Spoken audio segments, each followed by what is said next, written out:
আসলে এই ধরনের একটা অনুষ্ঠান যারা আয়োজন করেছে আমি তাদেরকে ধন্যবাদ জানাই, আমাদেরকে দাওয়াত দেওয়ার জন্য তাদেরকে ধন্যবাদ জানাই। পাশাপাশি বিগত 15টি বছর আমরা কিন্তু এই ধরনের কোনো প্রোগ্রামে যারা কোনো রকমে এই সরকারের বিপক্ষে বলা যায় বা স্বৈরশাসকের বিপক্ষে কলম ধরেছিল বা লিখেছিল, তারা কিন্তু প্রোগ্রাম আয়োজন করতে পারে নাই।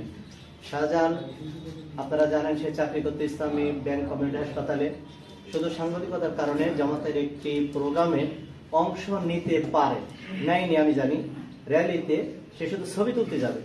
এই আশঙ্কায় আমাদের সাংবাদিক ভাইদের ভেতর থেকেও যারা স্বৈরাচারে দোষী ছিল তারা কিন্তু প্রশাসনকে উদ্বুদ্ধ করে বারবার তাকে সহ ফিরোজকে গ্রেফতার করেছিল। সেখান থেকে তাদের চাকরিটা যায়, আজ পর্যন্ত কিন্তু চাকরিতে বহাল হতে পারেনি।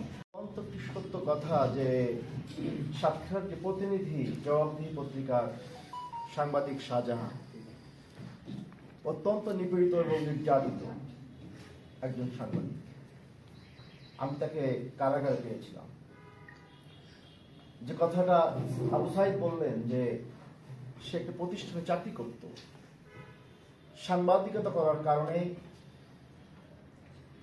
এবং একটি সংগঠনের সাথে তার মতের মিল হওয়ার কারণে হয়তোবা তাকে চাকরিচ্যুত করা হয়েছিল সেই প্রতিষ্ঠান থেকে।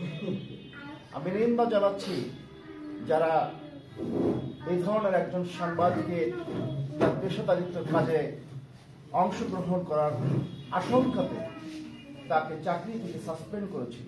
আমরা কোরআন হাদিসের নির্দেশ অনুসরণ করে চলে তো দুনিয়া এবং আখিরাতে কল্যাণ লাভ করতে পারি, সেদিকটা খেয়াল রাখবেন। তারপরে আমাদের সমাজে অনুসন্ধানী সংবাদ এটা রাজধানীতে ঢাকায় ছাড়া আপনার লক্ষ্য করা যায় না।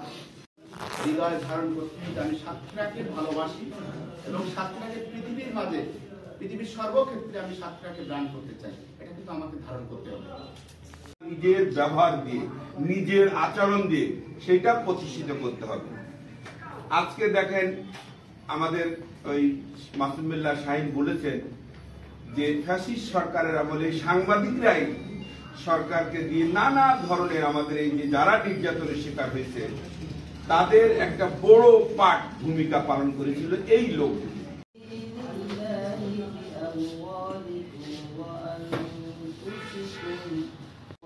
আমাদের দৈনিক জবাবদিহি পত্রিকা সাতক্ষীরা জেলার 6টি উপজেলার 6 জন প্রতিনিধি রয়েছে, তাদের সঙ্গে আমরা একটু অতিথিবৃন্দের সঙ্গে পরিচয়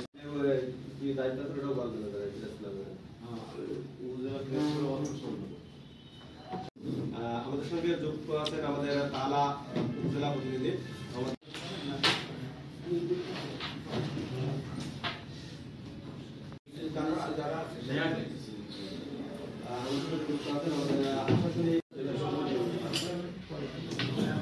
আমাদের কলরোয়া উপজেলা প্রতিনিধি আমাদের আব্দুল আজিম ভাই স্বাগত বক্তব্য নিয়ে আসছেন আমাদের সাংবাদিক অ্যাসোসিয়েশনের সভাপতি দেশব্যাপী পালিত হচ্ছে। আমরাও আমার পত্রিকার পক্ষ থেকে পাশাপাশি আমাদের প্রোগ্রামটা লং টাইম না নিয়ে আমরা সংক্ষেপে শেষ করবো। তো সেক্ষেত্রে আমরা সবার কাছ থেকে আসলে বর্তমান সরকার সেই লক্ষ্য নিয়ে কাজ করছে। আর আপনার কলম এদেশে কেউ রহিত করতে পারবে না।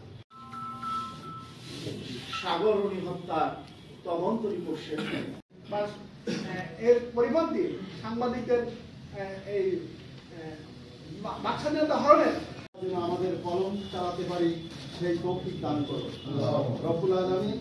এই প্রধান অতিথি সহ বিশেষ অতিথি এবং অন্যান্য যারা বক্তৃতা দিয়েছেন তাদেরকে দীর্ঘ হায়াত কালো বলে জানার এবং সেই মাফিক আমাদের সংবাদ পরিবেশনের আমরা যারা অনুজ আছি তাদের শিক্ষা গ্রহণ করার তৌফিক দান করো রব্বানা আতিনা ফিদ দুনিয়া হাসানাতাও ওয়া ফিল আখিরাতি হাসানাতাও